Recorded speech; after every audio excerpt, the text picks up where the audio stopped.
Hey guys, tonight you wake up and your feet are already bound. A matchmaker is downstairs eating your rice. We'll get to why she's about to ruin your entire reproductive future. Before you get comfortable, take a moment to like and subscribe, and let me know in the comments where you're tuning in from. Now dim the lights and settle in, because tonight we're going back to ancient China, where your wedding night comes with an instruction manual written by a stranger who's never had sex, where your mother-in-law listens through the wall to make sure you're doing it right, and where the government actually has opinions about which positions you're allowed to use. You're 14 years old and you've never seen your husband's face. Your feet hurt because they've been broken and rebound since you were 5. The bones folded under themselves. The flesh rotting in places where the bandages stay too tight. You can smell it sometimes. Sweet and wrong. Like fruit left too long in the sun. Your mother says small feet are beautiful. She says men like the way you walk now. That swaying stumble that makes you look helpless. You can't run. You can barely stand without holding on to something. But that's the point. The matchmaker downstairs is talking to your parents about your worth. Not your actual worth. Your bride price. She's been here since dawn, drinking tea and listing all the things wrong with you. Your skin is too dark. Your hips too narrow. Your hands too rough from housework. She's trying to lower the price your husband's family will pay. It's just business. She gets a percentage. The less they pay, the more she keeps. She's very good at finding flaws. Your future mother-in-law will arrive soon to inspect you like livestock. She'll check your teeth, feel your breasts through your clothes, make you walk back and forth so she can watch your bound feet wobble. If she likes what she sees, she'll start negotiating. If she doesn't, the matchmaker will find another family, another inspection, another negotiation. You don't get a vote. You're merchandise. The matchmaker is eating your family's rice because that's how these things work. She eats at every house she visits. It's payment for her time. She's on her 3rd bowl now. Your mother keeps refilling it, even though you barely have enough grain to last the month. But refusing the matchmaker means no marriage. No marriage means you're worthless. A burden. An extra mouth that produces nothing. Your younger brother needs that rice more than you do. He's the one who'll carry on the family name. You're just something to sell before you get too old, and nobody wants you anymore. You've been preparing for this sale your whole life. Not just the foot binding, though that started early enough that you don't remember having normal feet. You remember the breaking, though. The way your mother held you down while your grandmother folded your toes under. The crack of small bones. The hot metal feeling that shot up your legs. You screamed until you passed out. When you woke up, the bandages were already on. 2 inches wide, 10 feet long. Wrapped so tight you could feel your pulse in places that shouldn't pulse. Every few days they'd unwrap them. Wash the pus away. Cut off any flesh that had started to die. Wrap them tighter, always tighter. The ideal foot is 3 inches long. A golden lotus, they call it. Yours are almost 4 inches. Silver lotus. Less valuable, but still acceptable. Your cousin's feet are 5 inches. Iron lotus. Should marry a farmer if she's lucky. Probably won't be lucky. The smell is what you remember most about the binding. Not the pain, though that never really stops. The smell of flesh dying slowly. Controlled rot. Your mother would burn incense to cover it, but you could always tell. That sweet, sick smell under the smoke. Other girls had it too. You'd pass each other in the market and know. That particular combination of perfume and decay. But the feet are just part of your training. You also learn to embroider, to play instruments you'll never own, to serve tea with your wrists at the correct angle, to lower your eyes when men speak. To sit with your knees together, even when it makes your feet throb. To never laugh with your mouth open. To speak only when spoken to. To agree with everything your husband says, even when he's wrong. Especially when he's wrong. The matchmaker is telling your mother about your future husband now. He's 35, a merchant. His first wife died in childbirth along with the baby. His second wife only produced daughters before she died of fever. He needs sons. That's your job. To produce sons and not die doing it. The matchmaker doesn't mention if he's cruel or kind. That's not relevant to the transaction. Your wedding night training started last year. Your mother gave you a book. Thin rice paper with crude drawings of bodies doing things that didn't make sense. She didn't explain any of it, just said to memorize the positions. That your husband would expect you to know them. The book was written by a Taoist priest 200 years ago. He'd never been married, never touched a woman, but he had theories about the flow of energy during copulation, about how the woman's yin must submit to the man's yang, about the exact angle of penetration needed to conceive a son. The drawings showed women with their faces blank, peaceful, like they were meditating. The men looked fierce, concentrated. There were diagrams about breathing patterns, about which hours of which days were most auspicious for conception, about how the woman must never show pleasure because that would disturb the man's essence. You memorized it all. The positions had names like Phoenix rises from ash and Tiger stalks the valley. They looked uncomfortable. Some looked impossible with bound feet. Your aunt whispered other things when your mother wasn't listening. About the pain the first time. About the blood. About how to make it hurt less. Bite on cloth. Breathe through your nose. Think about something else. Anything else. Count the wooden beams in the ceiling. Recite poetry in your head. Don't cry out. Never cry out. It makes them angry. Just lie still and wait for it to end. It always ends eventually. The matchmaker is standing now. The negotiation must be finished. Your mother looks relieved. Not happy exactly.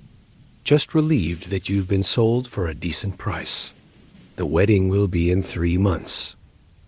Barely enough time to embroider your wedding clothes, to prepare your dowry, to learn the specific rules of your husband's household.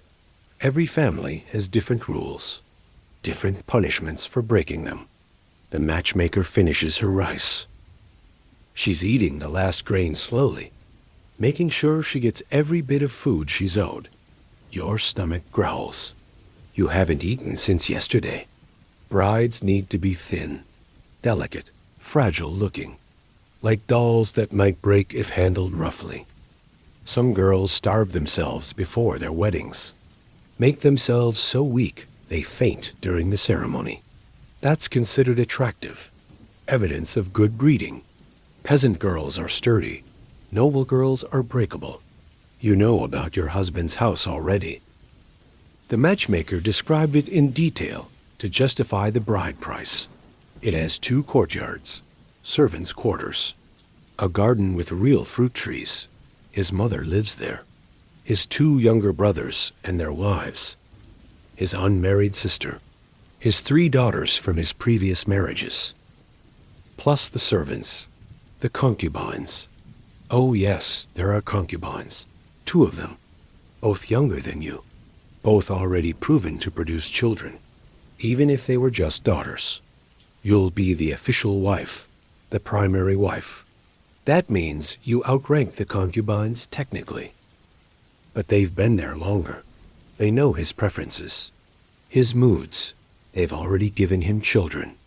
You're starting with nothing except your legal status and your unused womb. If you don't produce a son within the first year, he can take another concubine. If you don't produce one within 3 years, he can divorce you, send you back to your family in disgrace. Your parents would have to return part of the bride price. They've probably already spent it. The matchmaker is explaining the wedding night procedures now. Your mother-in-law will prepare the bed, red sheets for fertility, dates and chestnuts scattered on the blankets. Their names sound like early birth of sons in Chinese. After the banquet, the female relatives will escort you to the bedroom. They'll make jokes about what's about to happen. Crude jokes that you're supposed to pretend not to understand. Then they'll leave you alone with him. Except you won't really be alone.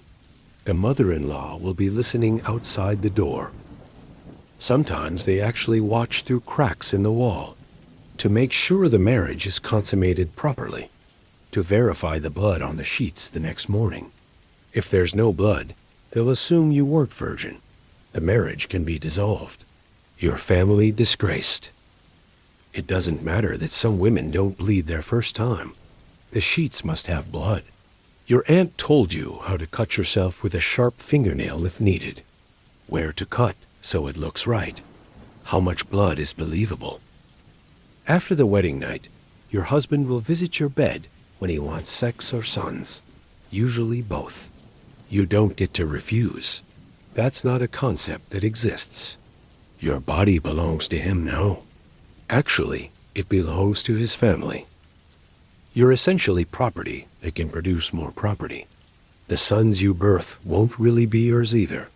They belong to the patriarchal line. If your husband dies, they stay with his family. You might be sent away with nothing. The matchmaker is telling your mother about the lucky dates for the wedding. It has to be on an even day in an even month. The fortune teller will confirm the exact time. Early morning is best, when the yang energy is rising. You'll be woken at 3 in the morning to start the preparations. The hairdressing alone takes 2 hours. Pulling every strand so tight your scalp bleeds in places. Pinning it with so many ornaments, your neck can barely hold your head up. You've seen other brides on their wedding days, painted white like ghosts, red dots on their cheeks, lips drawn smaller than they really are, eyes downcast, moving slowly, not just because of their bound feet, but because of the weight of their clothes, layer after layer of silk. Some wedding outfits weigh 40 pounds. The bride can't eat or drink all day, can't use the toilet, just has to stand there, swaying slightly, trying not to faint, while strangers perform rituals around her. The matchmaker mentions that your husband likes his women quiet. His first wife talked too much apparently, always asking questions, having opinions. It made him tired. His second wife was better, knew her place. You should be like the second wife, quiet, obedient, invisible when not needed. Your mother nods, says you're very quiet, very obedient. She doesn't mention that you're quiet because you gave up talking when you realized no one was listening anyway. There are rules about sex you haven't learned yet. Things the married women whisper about when they think unmarried girls can't hear. About how you can't refuse, but you also can't initiate. About positions that are forbidden because they put the woman above the man. About how you must never look like you're enjoying it, but also must never look like you're not enjoying it. The balance is impossible. You'll get it wrong. Everyone gets it wrong. That's why husbands need concubines, because wives don't know how to do it right. The matchmaker is finally leaving. She waddles out her own bound feet, though hers are clearly iron lotus, servant class feet. She can still walk almost normally, just a slight limp, a minor wobble, not like yours, where every step feels like walking on broken glass. She visit 3 more families today, eat their rice, find flaws in their daughters, negotiate their futures. She's very fat. That's how you know she's successful. Only rich people get fat. Your future husband has specific requirements. The matchmaker listed them like she was reading a shopping list. You must be virgin. You must be fertile. You must be young enough to produce many sons, but old enough to manage a household. You must be educated enough to teach his children, but not so educated that you think you're smart. You must be beautiful enough to give him face, but not so beautiful that other men notice you. You must come from a good family, but not one that outranks his. You meet all the requirements. Barely. Your family is respectable, but poor. Your education is minimal, but adequate. Your beauty is acceptable, but not remarkable. You're young, but not too young. Virgin by necessity, since you've never been alone with a man. Presumably fertile, though no one can really know until you prove it. You're everything he needs, and nothing he wants. But that's fine.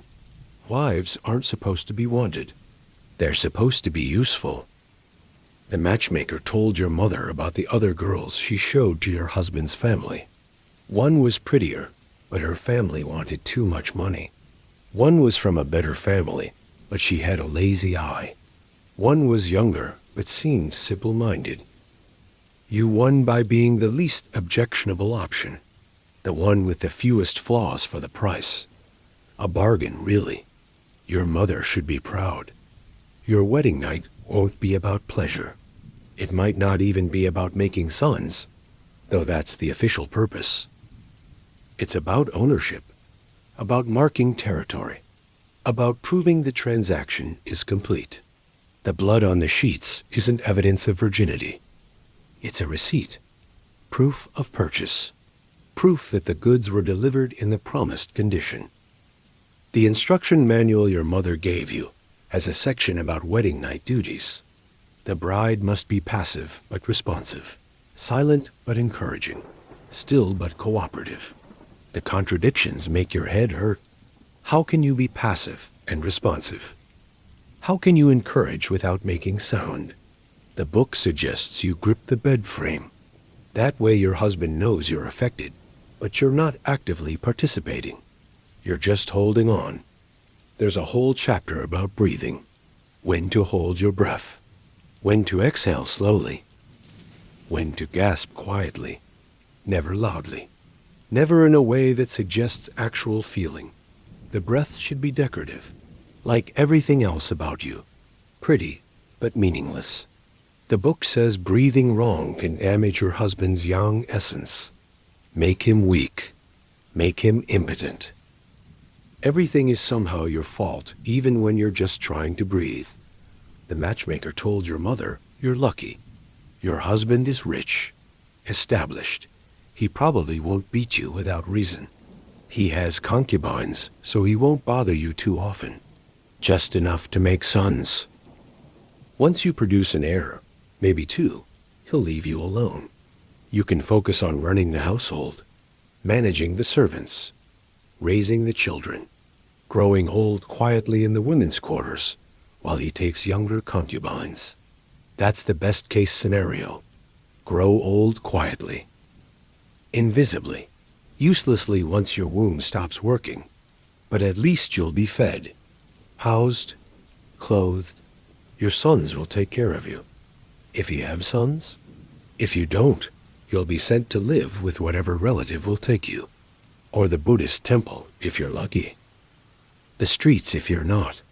You think about running away sometimes, but where would you go? Your feet won't carry you far. Maybe a mile before the pain makes you collapse. And then what? No family would take you in. No business would hire you. You can't read well enough to be a tutor. Can't walk well enough to be a servant. The only option for runaway wives is prostitution. And that's just marriage without the legal protection. The matchmaker mentioned your husband's first wife again before she left. How she died in childbirth.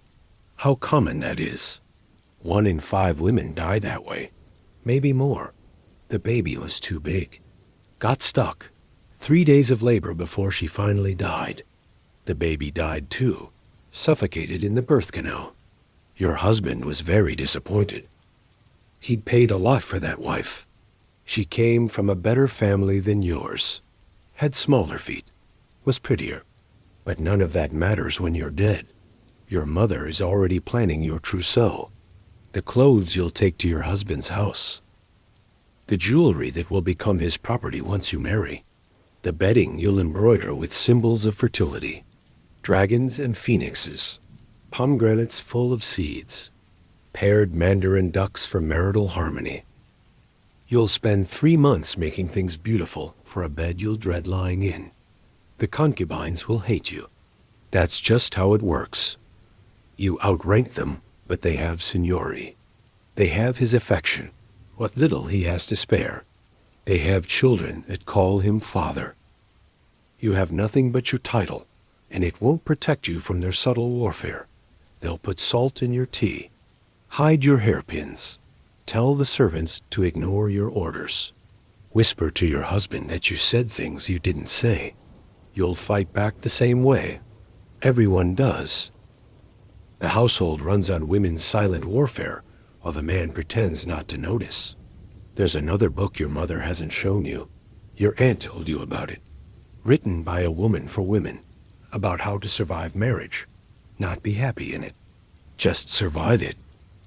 How to make yourself indispensable without seeming ambitious. How to manage the servants without making enemies. How to deal with concubines without starting open war.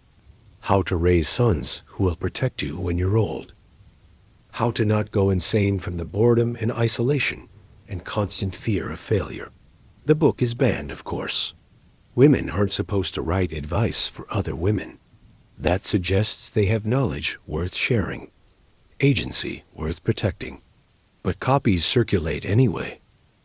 Hidden in sewing boxes, tucked inside legitimate texts, passed from mother to daughter, aunt to niece, each generation adding notes in the margins. Tips that worked, warnings about what didn't. It's the real instruction manual, but you'll never see it. Your mother doesn't have a copy. Your aunt only heard about it from her sister-in-law, who swears she read it once. Your husband will expect you to know things no one taught you. Not just sexual things, social things. How to host his business associates. How to manage 40 servants when you've never had one. How to balance household accounts when you can barely do arithmetic. How to raise his children according to his family's customs, not yours. How to care for his aging mother, who will criticize everything you do. How to exist in his world without taking up space. The matchmaker said he's not cruel, just indifferent. That's supposed to be reassuring. He won't beat you for sport like some husbands do. Won't humiliate you in front of guests. Won't sell you to pay debts. He'll just ignore you unless he needs something. A son, a meal, a household problem solved. You'll be furniture that occasionally serves a purpose. It's better than being furniture that gets broken for fun. There are drugs you can take. Your aunt whispered about them. Things to make the wedding night easier. Opium mixed with wine. Enough to make you float outside your body. Watch what happens from somewhere near the ceiling. But too much, and you can't perform your duties. Can't move your legs the right way. Can't make the right sounds. Can't bleed at the right moment. Your mother-in-law will know you're drugged. Call you a weak woman. Tell everyone you couldn't handle basic wife duties. The shame would be worse than the pain. The matchmaker is gone, but her presence lingers. That smell of rice wine on her breath. The oil she uses on her hair. The judgment in her eyes as she calculated your worth. You're worth 6 taels of silver and a small dowry. Not much, but more than nothing. Your parents are satisfied. You've been sold for market price. In 3 months, you'll put on the red wedding dress, the one you're about to start embroidering. You'll paint your face white. You'll get in the sedan chair that will carry you to your husband's house. The bears will make the chair bounce and sway. You'll be nauseous, but can't vomit. Brides don't vomit. You'll hear the firecrackers, the drums, the celebration of your sale. Then you'll be delivered. Unwrapped, used, and if you're very lucky, you'll survive long enough to watch the same thing happen to your daughters. Your feet hurt more than usual today.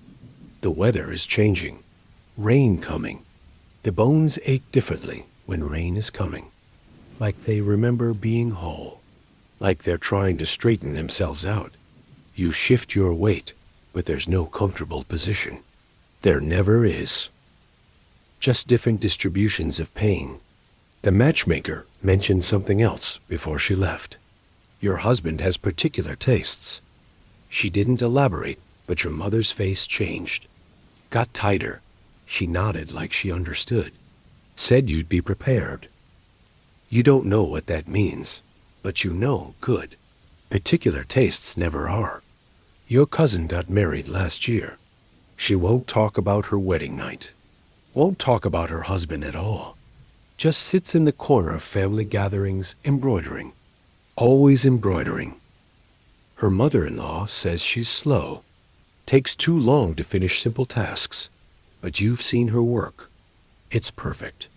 Tiny stitches, so even they look painted on. She just unpicks it every night. Starts over every morning.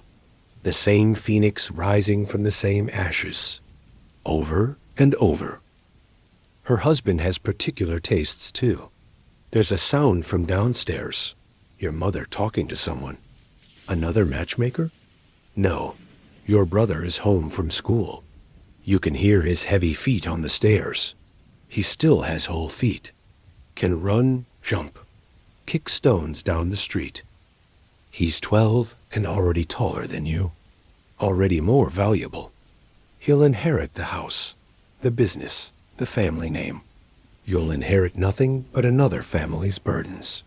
He got in trouble at school again. You can hear your mother scolding him. But it's gentle scolding. Boys will be boys scolding. He probably fought with another student, or talked back to the teacher, or didn't do his assignments. It doesn't matter. He's a son. Sons can be fixed. Daughters can only be sold before they spoil. The wedding night instructions include a section on blood. How much is expected? Too little, and they'll think you weren't virgin. Too much, and they'll think something's wrong with you. Damaged goods. The blood should be bright red, fresh. A spot the size of a copper coin. Maybe two. Your aunt said to eat lots of meat the week before. Makes the blood flow easier. But your family can't afford meat. You'll have to hope your body cooperates. There's another section about sounds. What sounds to make? When to make them. Little gasps when he enters you. Soft sighs when he moves. A single quiet cry when he finishes. Not too loud, not too dramatic. Just enough to let him know you felt something. Even if you didn't. Especially if you didn't. The sounds are performance. Everything is performance. The matchmaker said your husband's house has a separate building for women. The inner quarters where wives and concubines and daughters live. You'll spend most of your life in 3 rooms. The bedroom where you'll sleep alone, except when he visits. The sitting room where you'll embroider and receive female guests. The small garden where you can walk in circles on your broken feet, around and around the same fountain.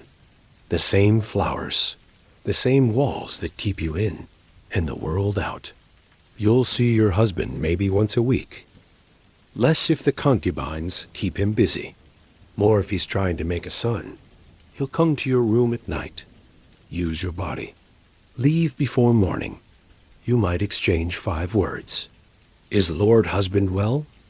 Well enough. Open your legs. That's a marriage. That's a life. Your mother is calling you. Time to start preparing for your future. Time to learn his family's recipes. Their way of folding clothes. Their prayer rituals. Their rules for everything. How they take their tea. What offerings they make to which ancestors. Which colors you're allowed to wear. Which doors you can use. Which servants you can command. Which punishments for which infractions. 3 months to memorize a lifetime of restrictions. The matchmaker didn't mention the examinations, but your aunt knows about them. Before the wedding night, sometimes the mother-in-law inspects the bride. Physically inspects, makes you undress. Checks for deformities. birthmarks in unlucky places, signs of disease. Some families bring in a midwife to verify virginity. She puts her fingers inside you, declares you intact or not. Your future depends on a stranger's fingers and whether she's been paid to lie. You're learning to make his favorite soup. Your mother got the recipe from the matchmaker. Fish bladder and ginseng, supposed to increase male potency. You'll make it every week for the rest of your life. The smell makes you nauseous. Fish bladder has a particular stink, like low tide mixed with something medicinal. But he likes it. His mother made it for him. Now you'll make it. The concubines probably make it too. Everyone making the same soup, competing to make it exactly how he remembers it from childhood. The second wife died of fever, but your aunt says that's not the whole truth. She says the second wife stopped eating. Just stopped. Refused everything but water. Took 2 months to die. The husband was annoyed. Tried to force feed her. Had servants hold her down while they pushed rice into her mouth. But she wouldn't swallow. Let it sit there until they gave up. Your aunt says sometimes that's the only control a wife has. To choose to stop. Your wedding shoes are already made. Red silk stretched over wooden saws. 3 inches long to match your feet. You can't actually walk in them. They're ceremonial. You'll be carried most of the wedding day. From your father's house to the sedan chair. From the sedan to your husband's gate. From the gate to the worship hall. From the hall to the bedroom. Your feet will barely touch the ground. Brides aren't supposed to touch the ground. Too pure. Too valuable. Too broken to walk. The matchmaker's rice bowl is still on the table. Your mother hasn't cleaned it yet. Saving that for you, probably. Practice for serving your husband. You pick it up. 3 grains stuck to the bottom. You scrape them off with your fingernail. Eat them when no one's looking. You're so hungry. Been hungry for weeks. Wedding preparations mean less food for you. More for guests. More for bribes. More for everyone except the bride who needs to be thin enough to look ethereal. Ghostly. Like you're already half dead. There's a cat in your husband's house. The matchmaker mentioned it in passing. A white cat that belongs to the first concubine. It sleeps on her bed. Eats from her hand. You're allergic to cats. Your eyes swell shut. Your throat gets tight. But you can't tell anyone. The concubine outranks you in everything but title. The cat stays. You'll just have to suffer. Take medicine if you can afford it. Hide in your room when it gets too bad. Another thing to endure. Your husband's previous wives didn't leave much behind. The first wife's clothes were burned after she died in childbirth. Bad luck to keep them? The second wife's belongings were sent back to her family. Except for one thing. A mirror. Polished bronze. The matchmaker says it's still in the bedroom. On the dresser where she left it. No one wants to move it. Servants say her ghost uses it. Comes back at night to look at herself. To fix her hair. To remember what she looked like before she decided to starve. You're practicing walking with a tea tray. Your mother watches. Criticizes. Your shoulders are too high. Your elbows too wide. The tray tilts when you turn. Try again. Always try again. The tea ceremony is crucial. You'll serve tea to every relative in order of seniority. If you spill, it's bad luck. If you serve in the wrong order, it's disrespect. If your hands shake, it shows weakness. The whole family will judge you on how you pour tea. Your entire worth determined by hot water and leaves. The concubines have their own strategies. Your aunt is teaching you to recognize them. The first concubine will try to be your friend. Offer advice. Share secrets. But everything you tell her goes straight to your husband. The second concubine will ignore you. Pretend you don't exist. Make you fight for every acknowledgement. They'll work together sometimes. Against you. then turn on each other when you're not a threat. It's exhausting, but it's the only entertainment in the inner quarters. Women destroying each other for sport. Your monthly bleeding is late. Just 2 days, but your mother noticed. She's worried. Brides should be regular, predictable. Your husband will track your cycle. Know when you're fertile. Visit more often those days. If you're irregular, he'll think you're defective, might send you back, demand a refund. Your mother is making you drink bitter tea, herbs that force bleeding. They make your stomach cramp, make you dizzy, but you need to bleed on schedule. Everything has a schedule. The wedding night manual has an addendum, written in different ink, added later by someone who actually knew what they were talking about. It says to put oil on yourself before he arrives. Sesame oil or lard if you can't afford better. It helps with the tearing, because there will be tearing. First time always tears something. The addendum says to keep cloth nearby. Dark cloth that won't show stains. To clean yourself after.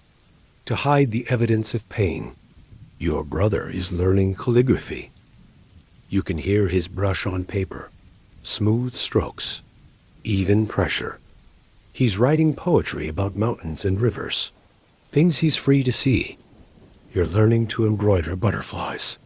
Things that fly away. The irony isn't lost on you. Him writing about freedom. You stitching things that escape. Both preparing for futures already decided. The matchmaker told your mother about the morning after the wedding night. How the mother-in-law will inspect the sheets, sometimes in front of the whole family. Hold them up to the light. Point to the blood. Announce that the marriage is valid. The bride was pure. The family honor intact. Then the sheets are saved, stored in a chest. Proof for anyone who asks. Your blood on fabric that strangers will examine. There's a doctor who visits the inner quarters. A woman doctor. The only man allowed in is the husband, and he doesn't enter during daylight. The doctor treats the wives and concubines, the mysterious ailments that come from boredom, the real ailments that come from childbirth, the injuries that come from husbands. She doesn't ask about the bruises, the tears, the things that shouldn't hurt but do. Just gives you medicine, tells you to rest, knows you won't, can't. Your feet need new bandages. The old ones are yellow with pus, stiff with dry blood. You unwrap them slowly. The skin underneath is white, soft, like something that lives underwater. The smell hits you even though you're used to it. That sweet rot smell. 2 toes on each foot are definitely dead, have been for years. Black little stumps that don't hurt anymore. The other toes are folded under. Bones broken and healed wrong. Rebroken. Healed wrong again. This is beauty. This is what men want. You wash them in salt water. It burns, but prevents infection. Dry them carefully. Cut away the loose, dead skin. Apply the powder that's supposed to help, but just makes mud when mixed with the pus. Then new bandages. Tighter than before. Always tighter. Your mother says you can relax them after marriage, once you've secured a husband. But your aunt says that's a lie. The mother-in-law will check. Make sure you're maintaining them properly. Small feet must stay small. The matchmaker left a list of your husband's preferences. He likes women who smell like jasmine. You'll wear jasmine oil every day until you die, or he does. He likes long hair. Yours reaches your waist, but you'll try to grow it longer. He likes pale skin. You'll powder yourself white. Avoid the sun. Become a ghost before you're dead. He likes quiet women. You're already practicing silence. Your cousin's husband has 4 concubines now. She's been married 2 years. No sons. 2 miscarriages. The concubines have produced 3 sons between them. Your cousin is technically the first wife, the legal wife, but she's worthless without sons. She serves tea to women who outrank her in everything but name. Smiles while they discuss their children, their pregnancies, their husbands' visits to their beds. She just embroiders. That same phoenix, rising from the same ashes. The manual says there are 36 official positions for intercourse. You've memorized the drawings, but they make no sense. How does mandarin ducks playing in water differ from phoenix spreading wings? They look the same, except for the angle of the woman's neck. There are notes about which positions promote conception, which prevent it, which damage the man's essence, which strengthen it. You memorize it all, even though you know he'll just do what he wants. The positions are for courtesans. Wives just lie still. Your husband's mother is 70 years old, ancient. Most women die by 50. She's survived 3 sons, 2 husbands, 5 pregnancies, countless concubines coming and going. She rules the inner quarters with absolute power. Your life will be in her hands more than your husband's. She decides your food allowance, your clothing budget, your punishment for infractions, whether you can visit your birth family, whether you can leave the house at all. The matchmaker says she's fair, but strict. Fair meaning she beats everyone equally. Strict meaning the beatings are frequent. There's a special tea you're supposed to drink after intercourse. Your mother will give you the recipe, but not yet. Not until the week before the wedding. It's supposed to increase fertility. Help the womb accept the seed. It tastes like dirt mixed with metal. You'll drink it every time he visits. Hold your nose. Swallow fast. Try not to vomit. Everything tastes like sacrifice. The wedding banquet menu is being planned. 200 guests. Your family can't afford it, but they'll borrow. Go into debt. Sell things. Your wedding has to look prosperous, even if it bankrupts them. Face is more important than food. The guests will judge every dish. Compare it to other weddings. Your family's reputation depends on having enough meat, enough wine, enough waste to show they can afford waste. You're learning his family's mourning rituals. How long to wear white when his mother dies. How to cry at the correct volume. Too quiet and you're disrespectful. Too loud and you're hysterical. The crying is performed like everything else. There's a professional mourner who teaches the wives. She comes to the house, demonstrates the proper wailing, the proper beating of chest, the proper tearing of clothes. You practice in your room, wailing at nothing, preparing to grieve people you haven't met yet. The matchmaker mentioned there's a pond in your husband's garden. Decorative fish, lotus flowers, very beautiful, very deep. The second wife used to sit beside it for hours, just staring at the water, the fish, the flowers, the depth, until one day she stopped sitting there, stopped going outside at all. The pond is still there. The fish still swim. The lotus still blooms. The depth still calls.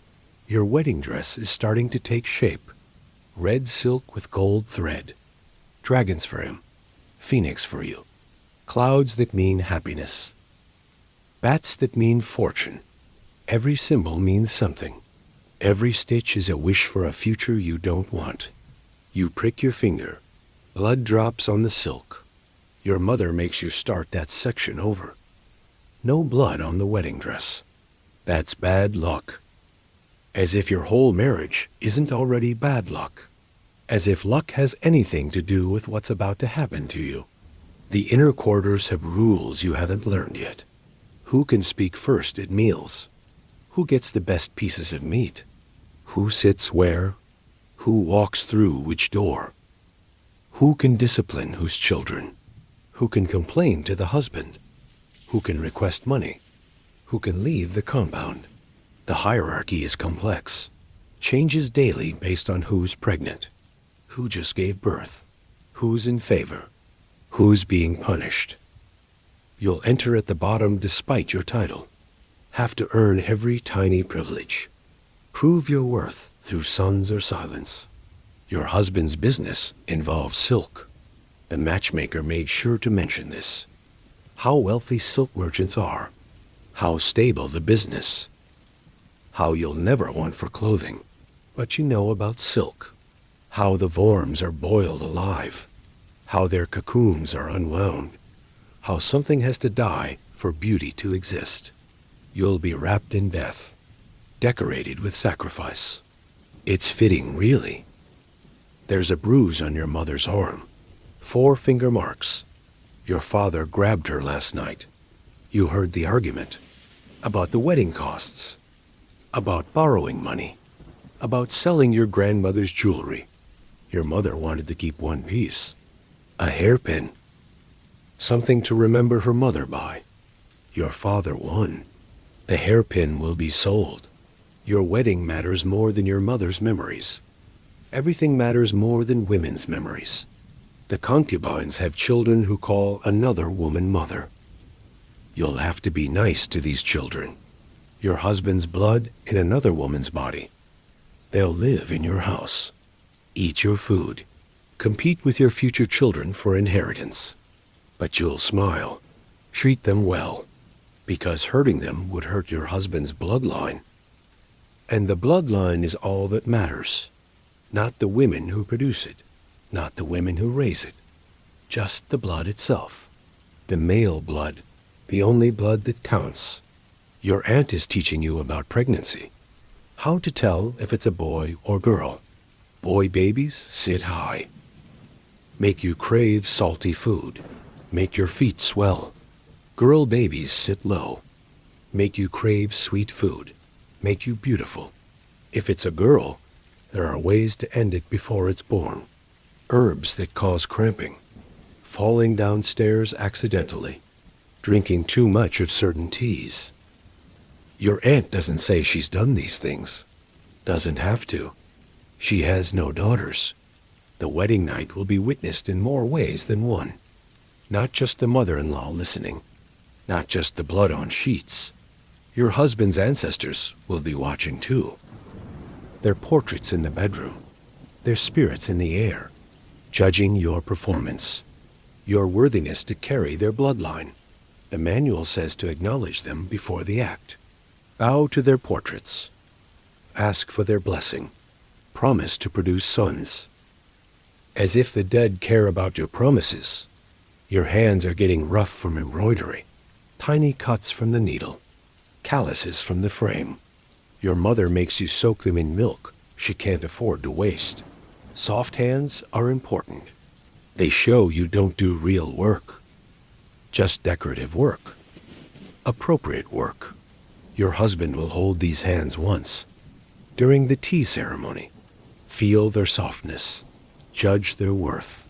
Then never touch them again except by accident. The matchmaker forgot to mention the scars. Your aunt found out from another source. Your husband has scars from smallpox. All over his face. His chest. Probably elsewhere. He survived, but it left him marked. Pitted. That's why he needs a new wife. The scars make him less desirable. Have to compensate with wealth. With status. With buying younger women who can't refuse. You'll have to look at those scars. Kiss that pocked skin. Pretend it doesn't disgust you. Another performance.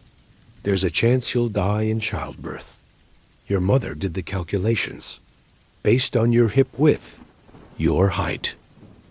Your mother's birth history. 1 in 3 chance the baby gets stuck. 1 in 4, you bleed too much. 1 in 5, the fever takes you after. The numbers don't account for multiple births. Twins run in your father's family. Twins are almost always fatal for the mother.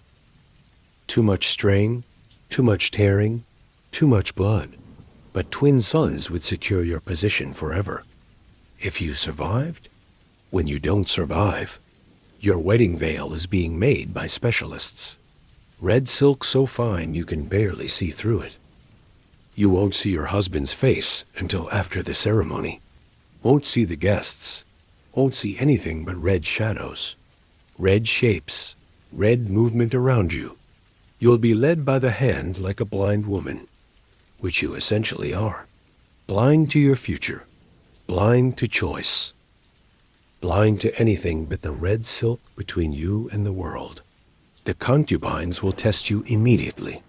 Put salt in your tea to see if you complain. Move your things to see if you notice.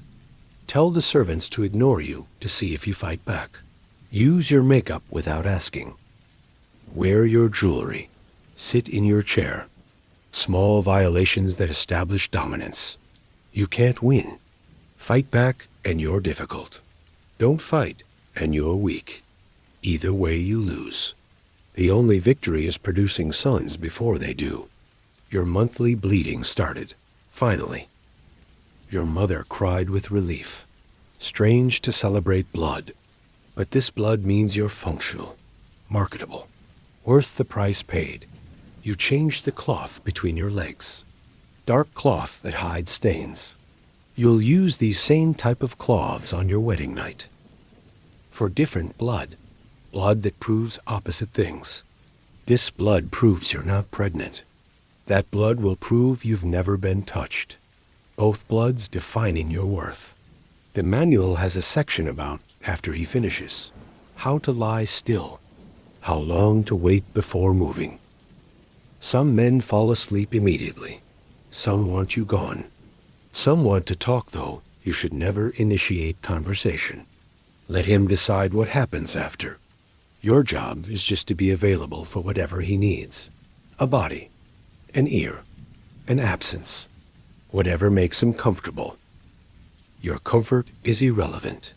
Your husband's first wife left behind children, 3 daughters, ages 6, 8, and 10. They live in the inner quarters, raised by servants and the concubines. You'll be their official mother now, expected to love them, discipline them, prepare them for their own sales. They'll hate you for replacing their real mother. You'll hate them for existing, for being girls, for taking food that could go to your future sons. But you'll all pretend to be family. Another performance.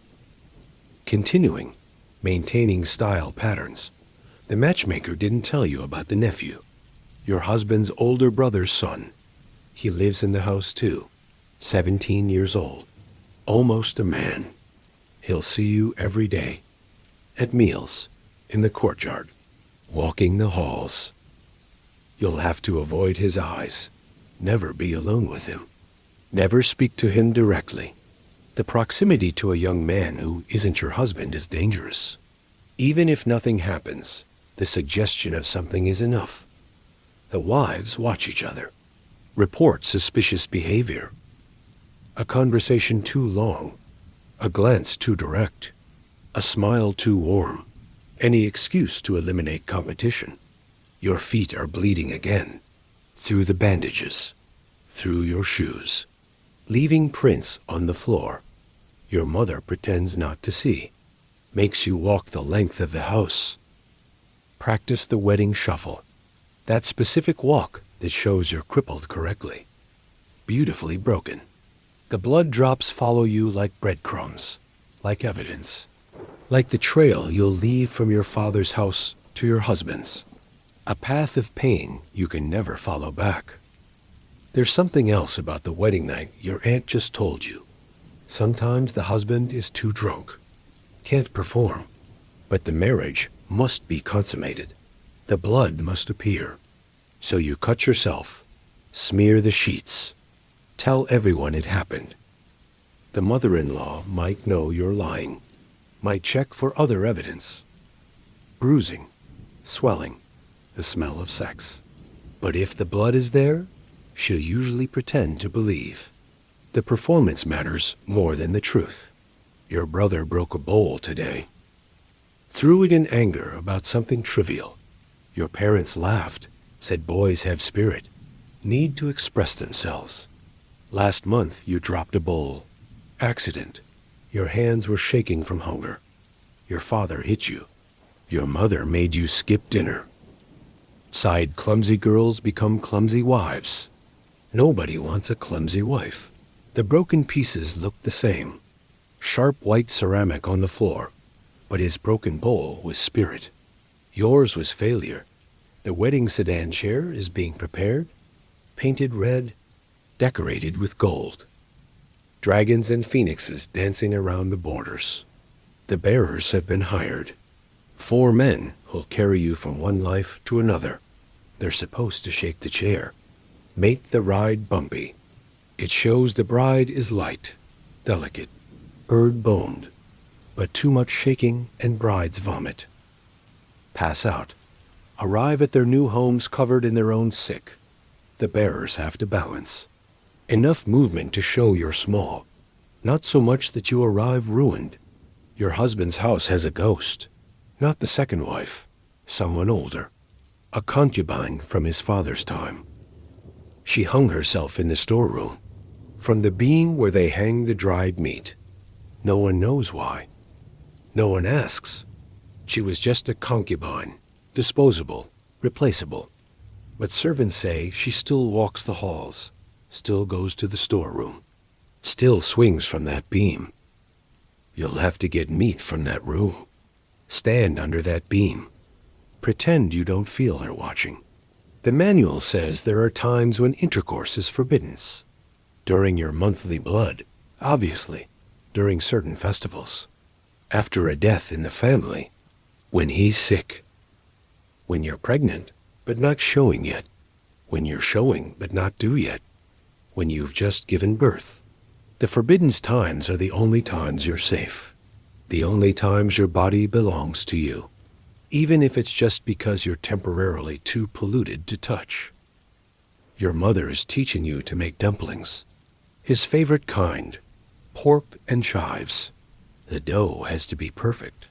Thin, but not too thin. Thick enough to hold the filling.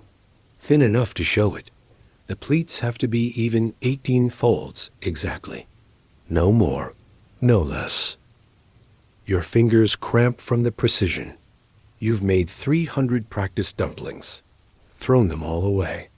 Not good enough yet. Won't be good enough until your mother stops frowning. The concubines get allowances. Money for clothes, jewelry, makeup, small luxuries. But only if they're in favor. Only if they've produced sons. Only if the husband is feeling generous. You'll get an allowance too, as the official wife.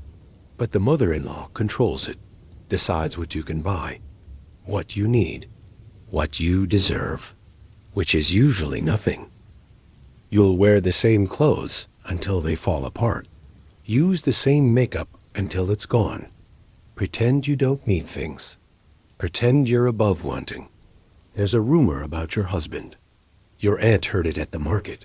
He had a son once, with a prostitute. Before his first marriage, the son would be 20 now.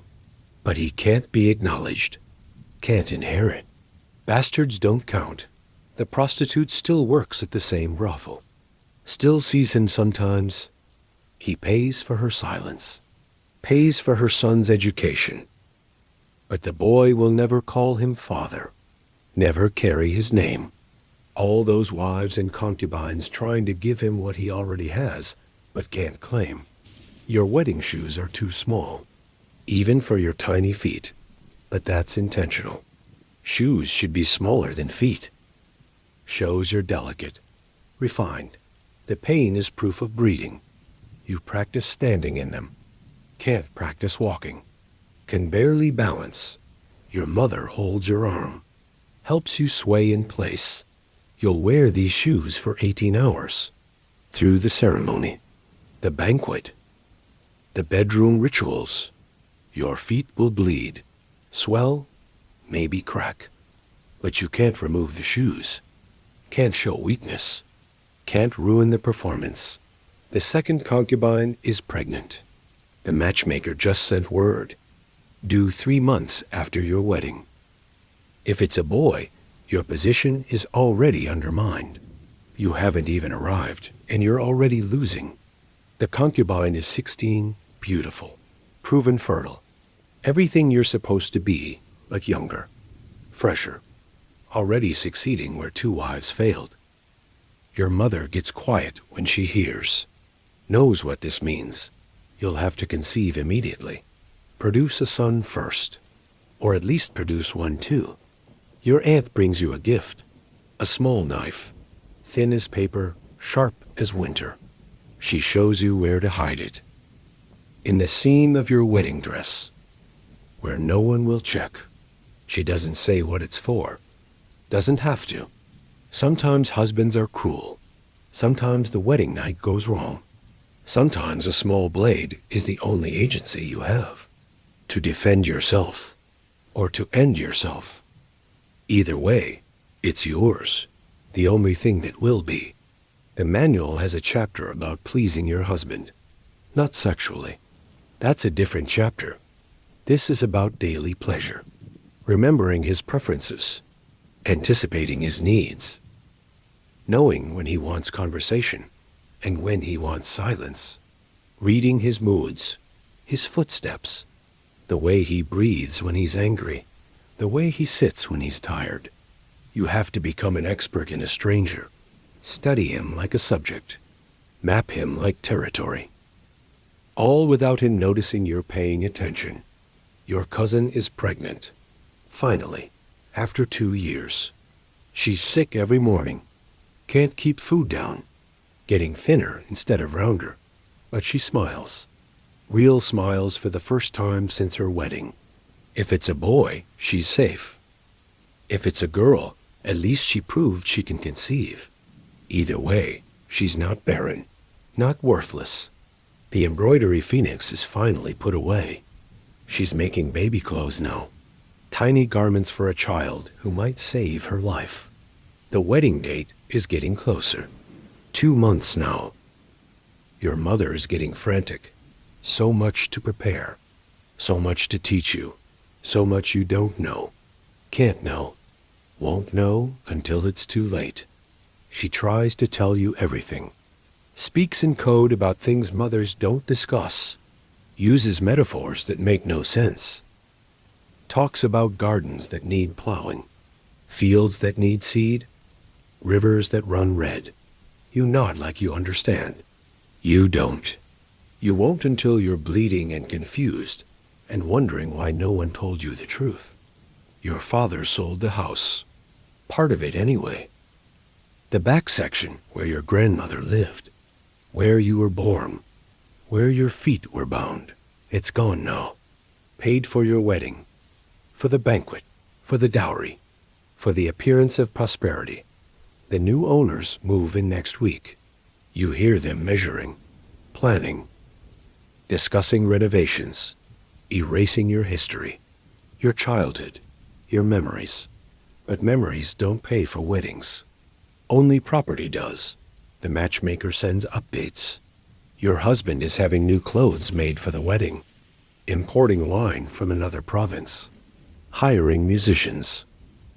He's spending money too.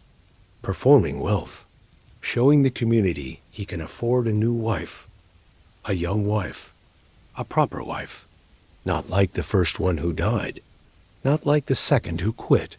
This time will be different. This time he's buying better stock, checking references, making sure the investment is sound. Your feet are infected. The smell is worse, sweet rot mixed with something sour. Your mother brings the doctor, an old woman who's seen every stage of foot binding. She unwraps the bandages, doesn't flinch at the smell, the pus, the black flesh. She's seen worse. She scrapes away the dead tissue, applies herbs that burn, wraps them tighter, says infection is normal, part of the process. The rot has to happen for the shape to hold. Beauty requires decay. There's a gift from your future mother-in-law. A bracelet, gold, heavy, expensive, but it's too small. Won't fit over your hand. Has to be forced on. Scrapes the skin, draws blood. Once it's on, it won't come off. Your wrist swells around it, turns purple, but you can't remove it. It's a test. If you complain, you're ungrateful. If you take it off, you're rejecting her gift. So you wear it. Let it cut into your flesh. Let it mark you. Another binding, another breaking, another thing that hurts, but makes you valuable. The concubines are preparing for your arrival. Your aunt has a spy in the household, a servant who sends information. They're planning your first meal, your first morning, your first everything, where you'll sit, what you'll be served, how they'll confuse you, humiliate you, establish the real hierarchy, the one where titles don't matter, where they've been there longer. Know him better. Have his children, his affection, his ear. You'll enter their territory. Play by their rules. Lose by their design. Your wedding veil is finished. So fine, so red, so expensive. It costs more than your father makes in 3 months. But it's necessary. The veil makes you invisible, unknowable, pure potential until it's lifted. Once it's lifted, you're just another woman, flawed, ordinary, disappointing. But while it's on, you could be anyone. Could be perfect, could be worth what he paid. The illusion is expensive but essential. The manual has a section about conception timing, the best days, the best hours, the best positions, the best weather. Sunny days make boys. Rainy days make girls. Morning conception is stronger. Night conception is weaker. The woman should lie on her right side after. Elevate her hips. Hold her breath for 100 counts. Don't urinate for at least an hour. Let the seed settle. Take root. Become the son everyone needs you to produce. Your mother is crying more often. When she thinks you're not looking. When she's cooking, sewing, walking past your empty room. She knows what's coming. What she's sending you to. What she has to send you to. No choice. Daughters leave. That's what they do. But she remembers her own wedding. Her own mother crying. The cycle continuing. The same sales. The same tears. The same inevitable loss. The nephew saw you yesterday. In the market with your mother. He stared. Too long. Too obviously. Your mother noticed. Grabbed your arm. Hurried you away. But damage done. People saw. We'll talk. We'll tell your husband's family. The bride was seen. Was stared at. Allowed herself to be stared at. Should have been more careful. More modest. More invisible. It doesn't matter that you didn't notice him. That you were examining vegetables. That you did nothing wrong. The stare happened. That's enough. Your husband's pillow has special filling. The matchmaker mentioned this like it matters. Buckwheat husks and dried chrysanthemum. Supposed to prevent headaches. Promote good dreams. You'll have to maintain this pillow. Air it regularly. Replace the filling seasonally. Keep it smelling fresh. Keep it properly firm. This man you've never met has specific pillow needs. You'll spend years managing his pillow, making sure he sleeps well while you lie awake on whatever thin mat you're given. The wedding banquet menu is finalized. 16 courses, 8 meat dishes, 8 vegetable, rice, noodles for longevity, fish for abundance, chicken for prosperity. Every dish symbolic. Every ingredient meaningful. Every bite watched by 200 guests, judging your family's choices. Your family's debt. Your family's desperate attempt to look successful while bankruptcy looms. But the guests will eat well. Drink well. Go home satisfied that your sale was properly celebrated. Your monthly bleeding is heavy this month. Clots like liver. Pain that makes you double over. Your mother says it's stress. The wedding preparations. The fear. The inevitability. Your body knows what's coming. Rebels the only way it can. Bleeds too much. Hurts too much. Tries to empty itself before it's filled with stranger seed. But you can't delay, can't postpone. The date is set. The contract's signed. You'll marry even if you're bleeding, even if you're dying. The sale must complete. There's a prayer you're supposed to say on your wedding night, before he touches you, asking the ancestors for sons, promising to honor the bloodline, promising to be faithful, obedient, fertile. The prayer is 16 lines long. You have to say it perfectly. No stammering, no mistakes. While naked, while scared, while he watches and judges and decides if you're worth the money. If you forget the words, it's bad luck. The ancestors won't bless the union. The sons won't come. Everything will be your fault. Your cousin had her baby. A girl. Everyone pretends to be happy. Says girls are precious too. Says the next one will be a boy. But you see your cousin's face. The defeat. The knowledge that she's failed. That she have to try again. Endure again. Hope again. The baby is beautiful. Perfect. Healthy. But wrong. The wrong gender. The wrong result. The wrong answer to everyone's prayers. Your cousin starts embroidering again. A new phoenix, rising from new ashes. The wedding gifts are arriving. From your family to his. Proof of your worth. Proof your family has money they don't have. Silk, jade, gold-plated everything. All borrowed. Rented, fake, but convincing fakes. The guests won't examine closely. Won't test the gold. Won't notice the jade is actually soapstone. The performance of wealth is more important than actual wealth. Everyone knows everyone is lying. But the lies have to be beautiful, elaborate, expensive looking. Your husband's house has specific doors for specific people. The main gate for him and male guests. The side gate for women and servants.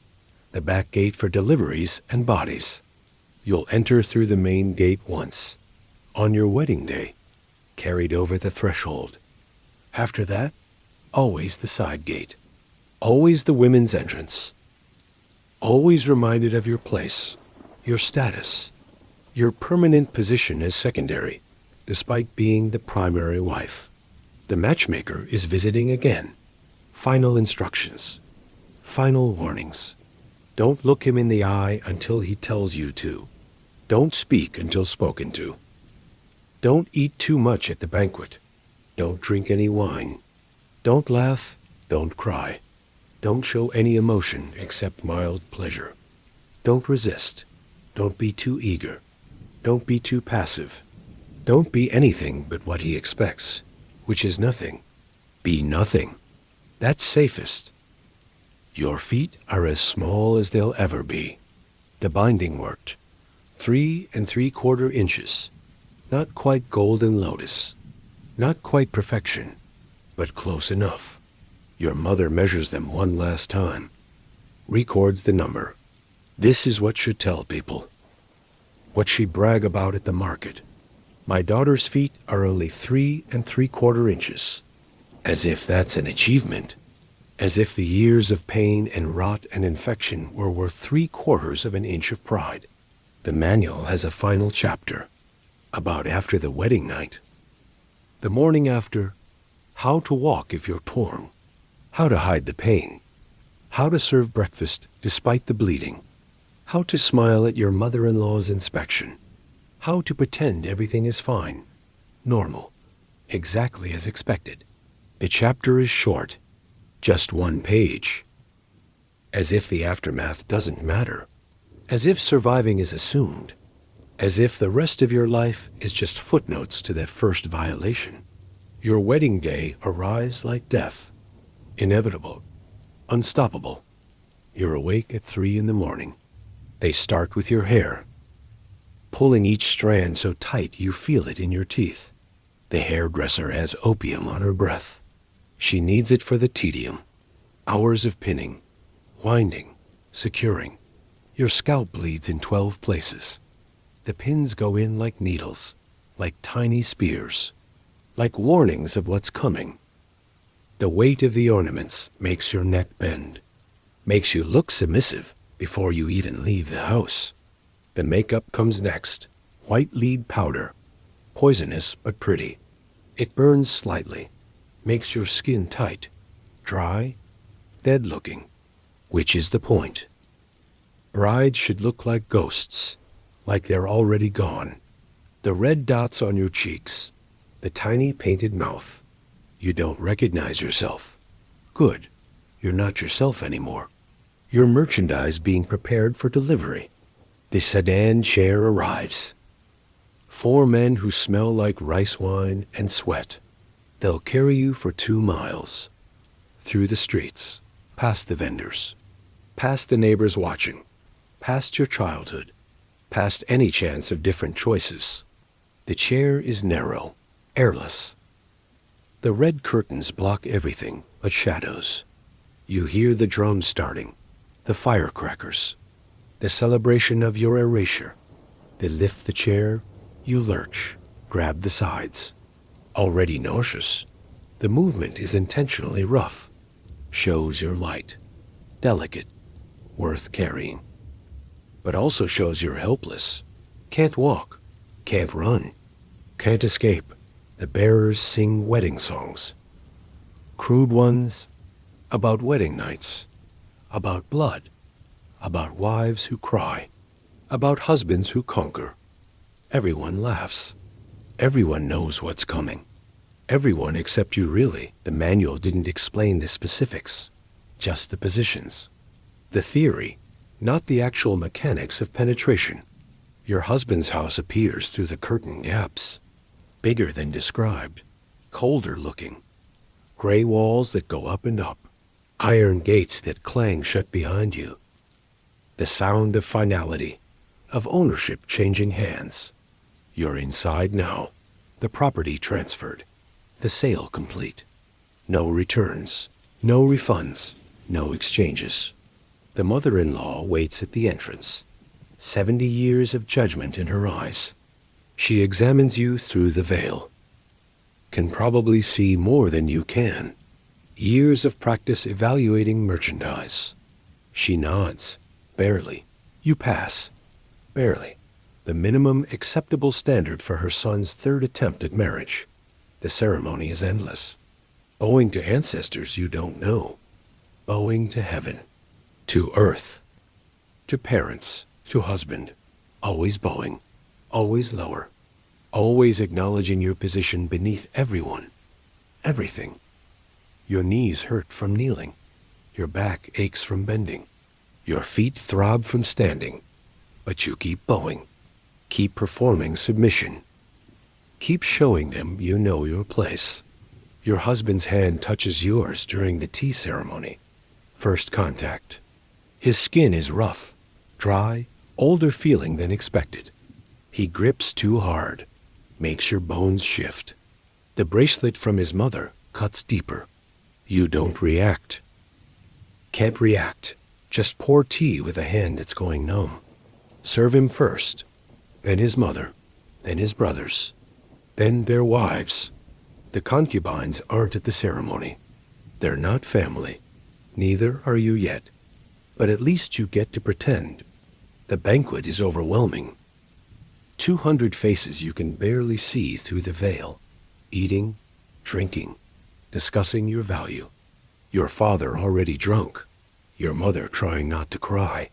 Your brothers stealing extra dumplings. Your aunts whispering about your posture. Your uncles calculating dowry math. Everyone performing their roles. The happy family. The successful sale. The auspicious beginning. You can't eat.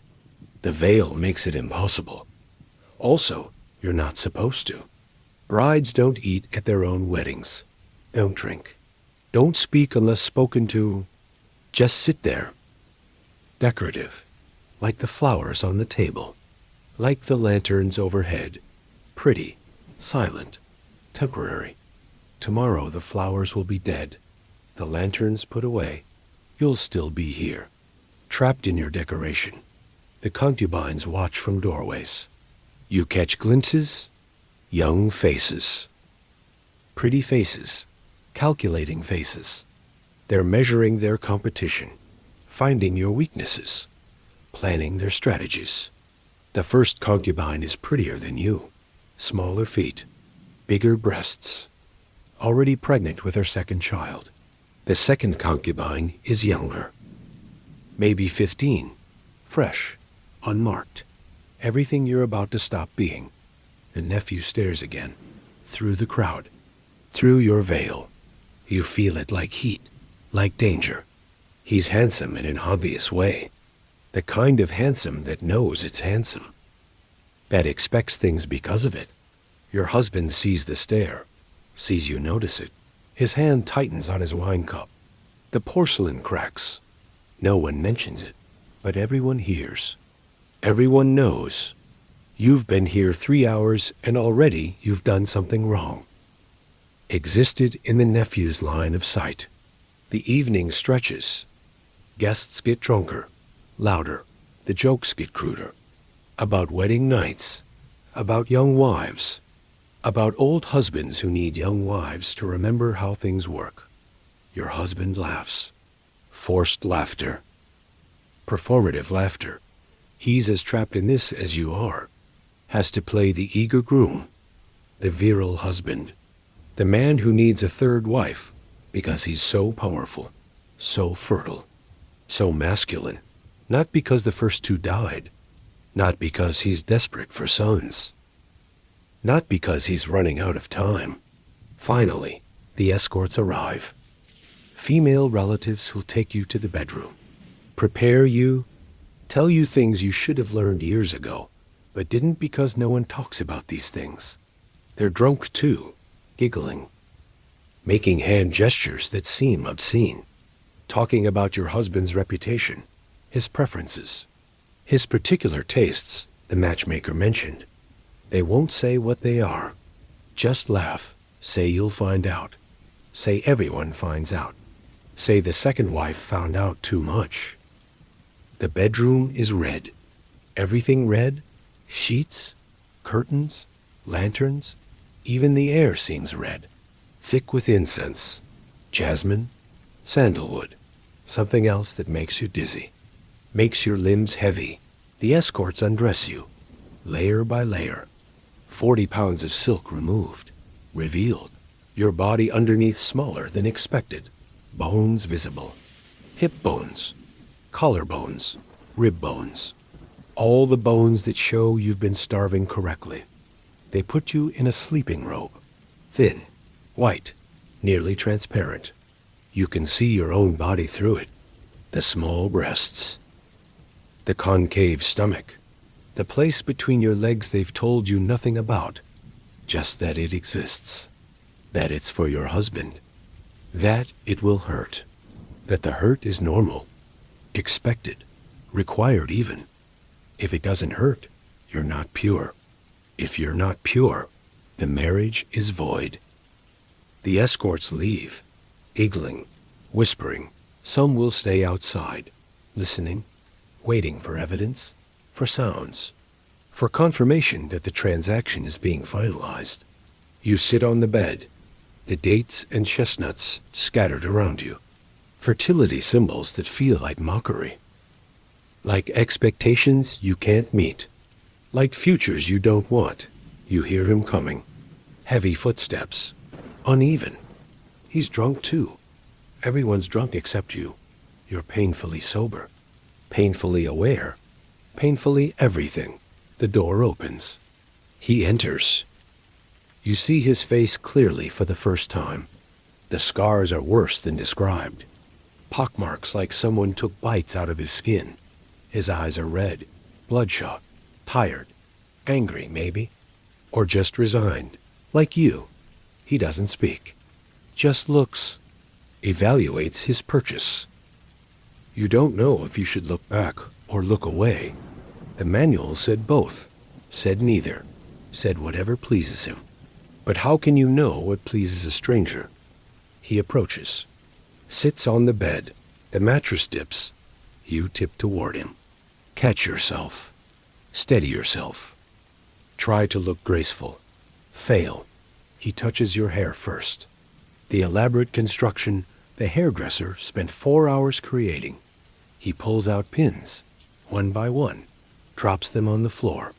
They make tiny metallic sounds, like bells, like warnings. Your hair falls, covers your shoulders. Your back hides your face. He pushes it aside, wants to see what he bought. His hand on your face, rough fingers, tracing your features. Your nose, your lips, your throat. You don't move, don't breathe, don't exist except where he touches. He seems disappointed. Were you supposed to do something? Say something? The manual didn't cover this part. The examination, the evaluation, the decision about whether you're worth using. He stands, removes his own robe. You see scars everywhere. Chest, arms, thighs. The disease nearly killed him, left him marked, monstrous looking in the red light. But that's not what makes you afraid. It's the thing between his legs, the thing the manual never showed clearly, never explained. It's swollen, angry looking, impossible looking. How does that fit inside anything? Inside you? He pushes you back. You lie down, stare at the ceiling. Count the wooden beams like your aunt said. 1, 2, 3. He spreads your legs. 4, 5, 6. You feel air where you've never felt air. 7, 8. His weight 9. On top of you. Can't breathe. Can't think. Can't count anymore. The pain is immediate. Tearing. Burning. Wrong. Everything wrong. You bite your tongue. Taste blood. Different blood and what's happening below. He moves. Each movement worse. Deeper, harder. You're splitting. Breaking. Being demolished from inside. The manual said to relax. How? The manual said to breathe. Can't. The manual said it gets easier. When? He finishes. Quickly, thank gods, rolls off. You feel liquid. Blood. His seed. Your destruction. It pools beneath you. Seeps into the red sheets. Makes them redder, wetter. Evidence for the listeners. For the mother-in-law. For the ancestors watching from their portraits. The transaction is complete. You're owned. He's already asleep. Snoring. Taking up most of the bed. You lie very still. Afraid to move. Afraid of the pain movement causes. Afraid of the blood that keeps coming. Is this much normal? The manual didn't say. Your aunt didn't say. No one said anything useful. Just that it happens. That you survive, usually. Morning comes without sleep. The mother-in-law enters without knocking. Pulls back the sheets. Examines the blood. Nods. Satisfied. Tells you to get up. Get dressed. Serve breakfast. Your husband is already gone. Probably to visit a concubine. Someone who knows what she's doing. Someone who doesn't bleed. Doesn't cry. Doesn't count ceiling beams. Walking is agony. Not just your feet. Everything between your legs feels torn. Swollen. Wrong. But you walk. Serve tea. Bow to everyone. Pretend nothing happened. Pretend everything is normal. Pretend you're not dripping blood into cloth wadded between your thighs. Pretend you're fine. Happy. Grateful for your new family. The concubines smirk. They know. They remember their first times. Or maybe they don't. Maybe they were younger. Maybe it's different when you're 12. When you don't know enough to be afraid. When your body is smaller, more pliable, less likely to tear, or more likely. Who knows? No one talks about it. Days pass. He visits twice a week. Sometimes 3 times. Always at night. Always drunk. Always the same. No talking. No tenderness. Just use. The tearing heals. Mostly. Scars form. Inside, outside, everywhere. You learn to prepare. Oil yourself first. Drink wine if you can steal it. Think about other things. Your grandmother's songs. Anything but what's happening. The first concubine gives birth. A son. Your position is officially undermined. She has what you don't. Proof of worth. Proof of function. The baby is celebrated. Given gifts. Given favor. You give gifts too. Pretend to celebrate. Pretend you're not calculating the months until you might conceive. The pressure. The possibility. The potential failure. Your monthly bleeding doesn't come. Good sign. Baby. Or stress. Or malnutrition. You've been eating less. Can't keep food down. Everything tastes like metal. Like blood. Like the bedroom at night. Your mother-in-law watches you. Counts days. Calculates. 30 days. 35. 40. Finally sends for the doctor. The doctor confirms. You're pregnant. Maybe 6 weeks. Maybe 8. Too early to tell if it's positioned right. Too early to know if it's a boy. Too early to celebrate. But your mother-in-law softens. Slightly. Gives you better food. Lets you rest more. Lets you exist without as much scrutiny. You're potentially valuable now. Potentially producing what everyone needs. The nephew still watches. You feel his eyes. Always. At meals. In the courtyard. Through windows. Your husband notices. Assigns you a guard. An old woman who follows you everywhere. Watches you always. Makes sure you're never alone. Never compromised. Never able to do anything that might suggest impropriety. The supervision is exhausting. But safer than the nephew's attention. The pregnancy is difficult. Vomiting every morning. Sometimes all day. Can't keep rice down. Can't keep water down. Getting thinner when you should be getting rounder. The doctor says it's normal. Says it means the baby is strong. Taking what it needs. Leaving you with nothing. Parasite behavior. But that's what sons are.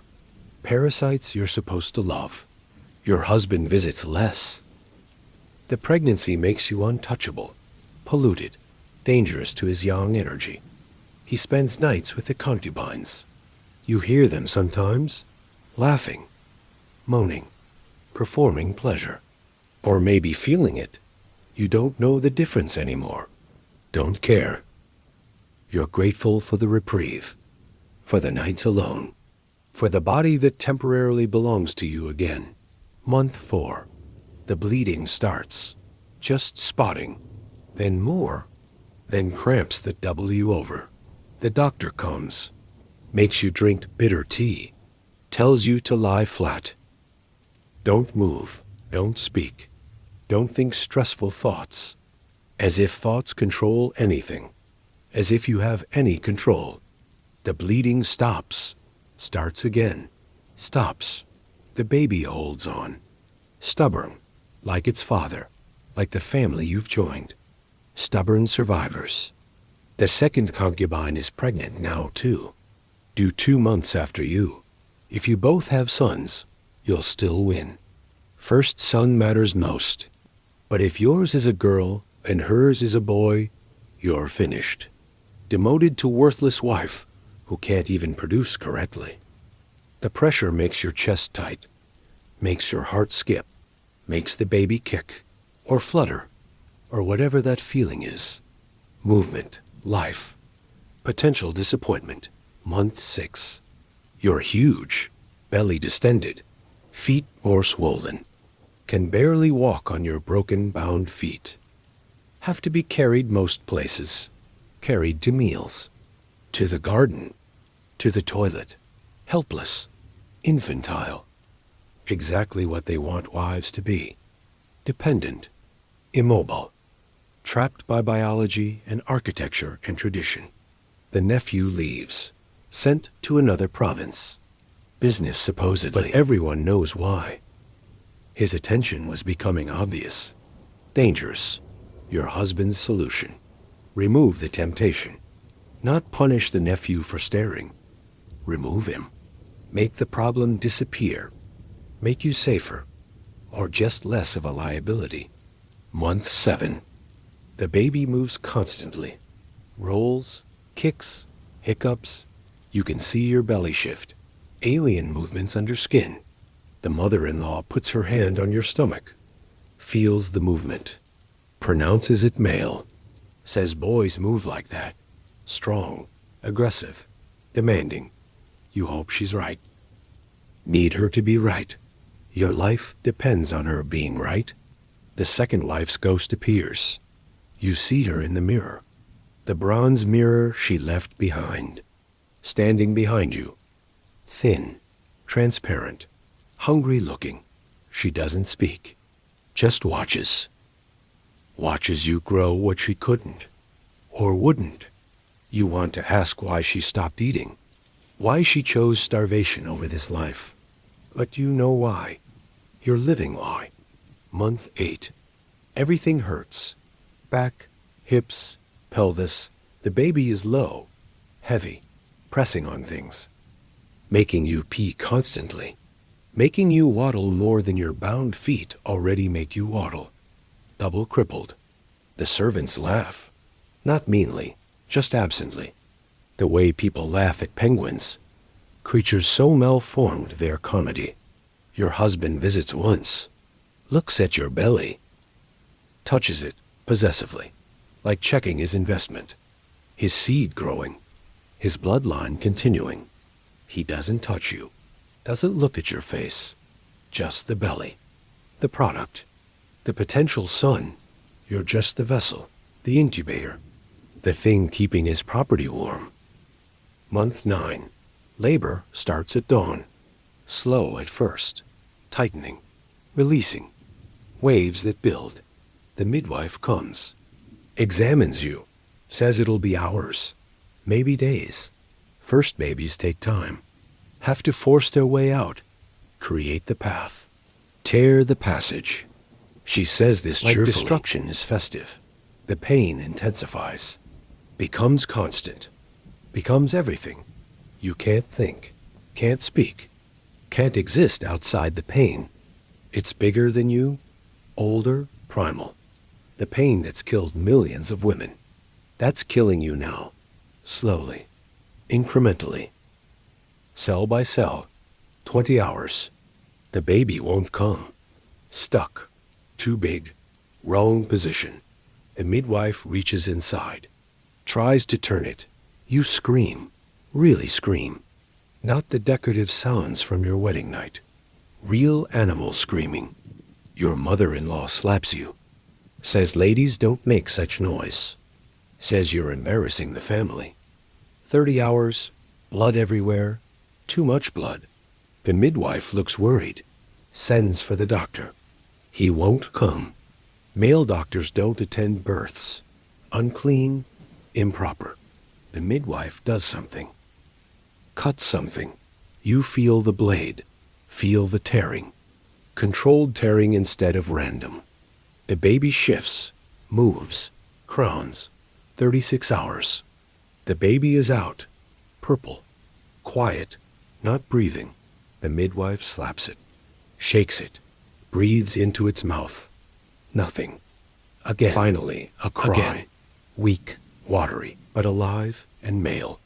A son. You've done it. Produced the heir. Validated your existence. Earned your keep. But you're still bleeding. So much blood. Cooling. Spreading. The midwife packs cloth inside you. Tries to stop it. Can't. Your vision grays. Darkens. You think about the second wife. How easy it would be to follow her. To just stop. Let go. Drift away from this broken body. This broken life. But they won't let you. The doctor finally comes. Shame overruled by your husband's need for you to survive. To produce more sons. The doctor sows something. Many somethings. The pain brings you back. Keeps you conscious. Keeps you trapped in your body. In your purpose. In your function as a thing that makes more things. You survive. Barely. Spend weeks in bed. Healing. Leaking. various fluids from various tears. The baby thrives. Nurses from a wet nurse. You're too damaged to feed him. Too broken. But that's fine. Your job was to produce him, not sustain him. That's what servants are for. Your husband visits once, looks at his son, nods, satisfied, tells you to heal quickly. He needs more sons. One isn't enough. Never enough. You'll heal. Be used again. Torn again. Maybe survive again. Maybe not. Either way, you've given him what he wanted. What everyone wanted. A male heir. A continuation. A validation that all this suffering had purpose. The second concubine gives birth. A daughter. She cries for days. Real tears. Not performance. You've won this round. Your son outranks your daughter infinitely. But there'll be more rounds, more pregnancies, more competitions, more blood on sheets, blood on birth beds, blood everywhere marking territory, marking ownership, marking the price of continuity. Your son doesn't know you, calls the wet nurse mama, reaches for her, cries when you hold him. You're a stranger who bleeds, who smells like medicine and sadness, who exists in his peripheral vision, present but not important, not until he's older. Needs things only the first wife can provide. Legitimacy, status, inheritance rights. Then he'll know you, use you, discard you, like father, like son. 6 months pass. You're healed, mostly, scarred inside and out, but functional. Your husband returns to your bed, uses you carefully. You might break, might tear, might die, but carefully. He needs more sons, but also needs you alive to produce them. It's economics, risk versus reward. Your body is investment property that requires maintenance. You conceive again. Immediately. Your body apparently eager to be destroyed again. Or just fertile. Desperately fertile. Clinging to purpose. To relevance. To the only value you have. The second pregnancy is easier. The path already carved. The body already broken in necessary ways. You vomit less. Bleed less. Hurt less. Or just notice it less. Pain becomes background. Constant. Ignorable. The nephew returns. Married now. Brings his wife. She's younger than you. Prettier. Smaller feet. Perfect golden lotus 3-inch feet. She walks like she's dying. Sways. Stumbles. Has to be carried everywhere.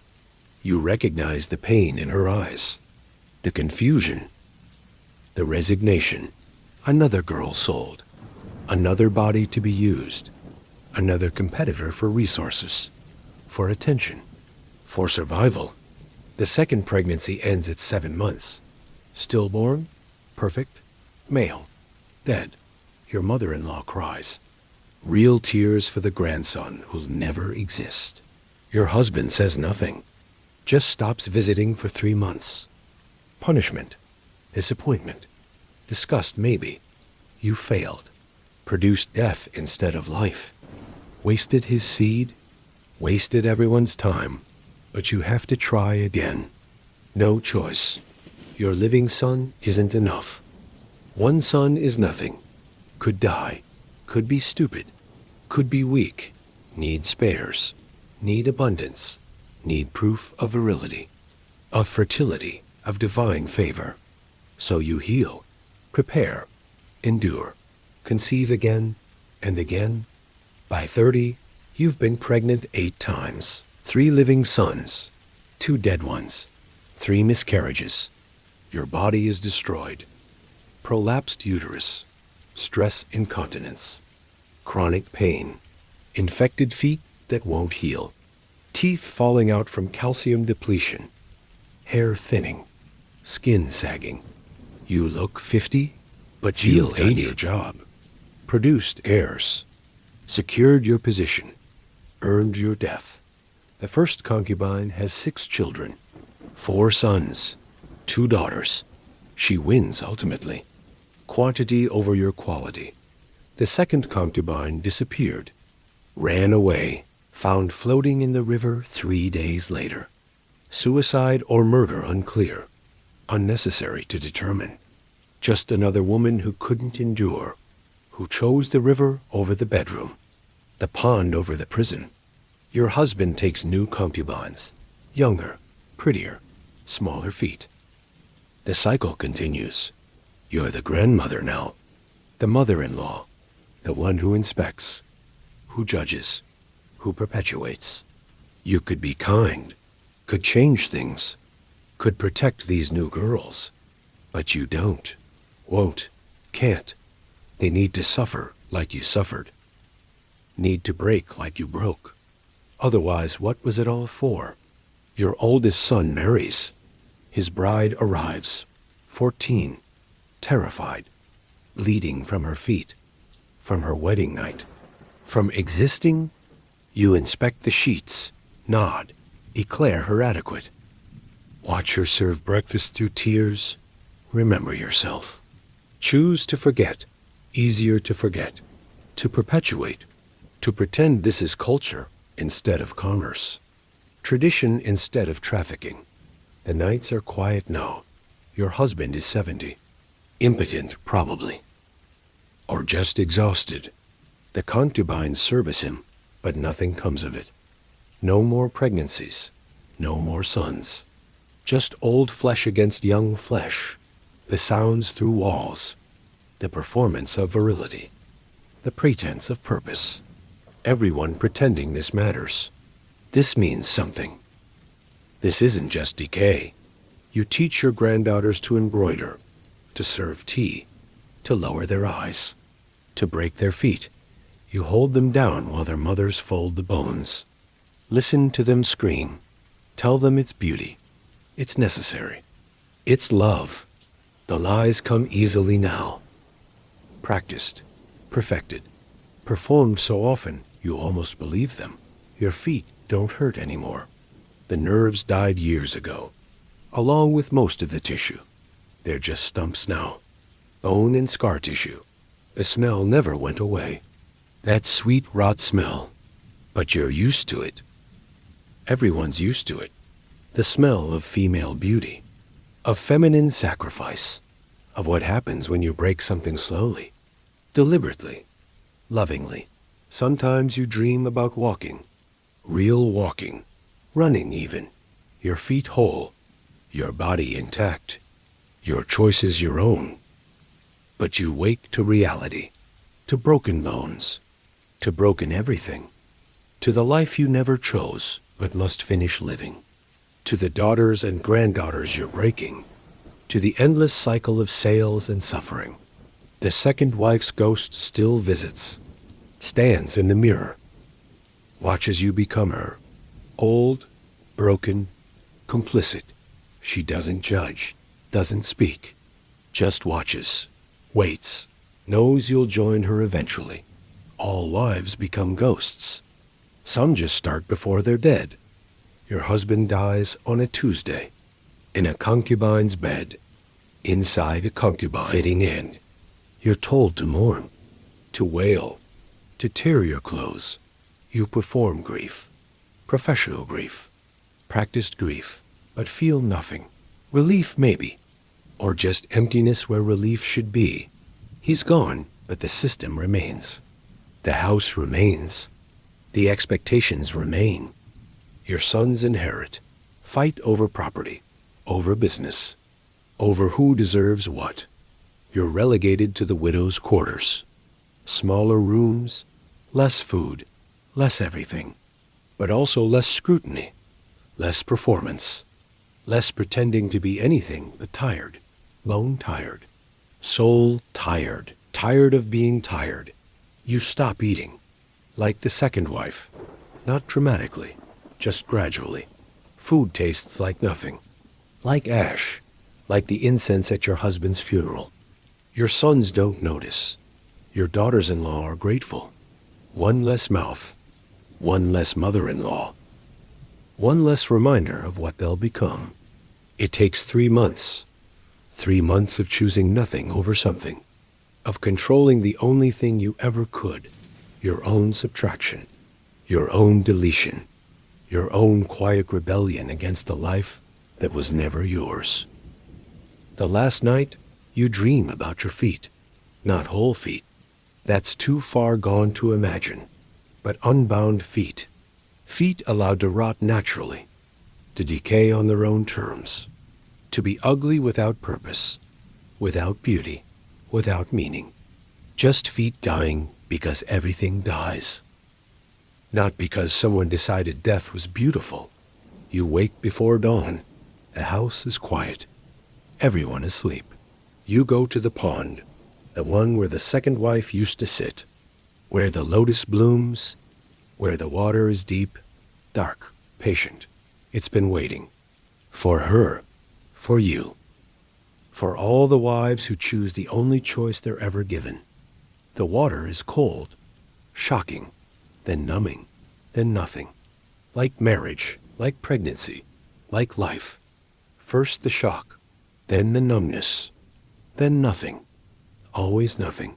But at least this nothing is yours. Chosen. Controlled. Final. Your body is found at noon. Pulled out. Prepared for burial. Your sons perform grief. Your daughters-in-law perform relief. Everyone performs something. The funeral is proper. The rituals observed. The traditions maintained. Another wife buried. Another ghost for the mirror. Another woman who survived until she didn't. Your granddaughter is getting married next month. 14. Terrified. Bound feet so small she can't stand. Can't run. Can't escape. The matchmaker says the groom is kind. Has only 2 concubines. Only beats wives when necessary. She's lucky. So lucky. Everyone says so. The cycle continues. Will continue. Must continue. Because this is tradition. Culture. The way things are. The way things have always been. The way things will be until the world ends or changes. Whichever comes first. Probably the ending. Change is harder than apocalypse. But for now, tonight, as you drift toward sleep, you're just another story. Another history.